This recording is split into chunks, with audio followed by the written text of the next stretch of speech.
Vrou, het jy al gewonder, hoekom party besighede aanlyn floreer, terwyl ander net stil staan? Digitale bemarking is nie net om iets te post en te hoop vir die beste nie. Dis 'n strategie om die regte mense op die regte tyd met die regte boodskap te bereik.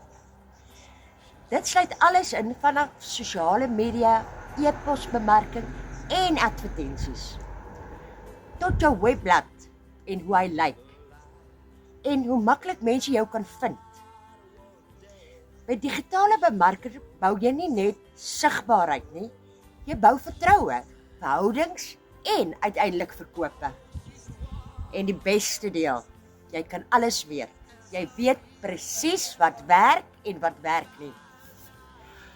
As jy wil leer hoe om digitale bemarking vir jou besigheid te laat werk, stuur vir my 'n comment info en ek wys jou hoe om te begin.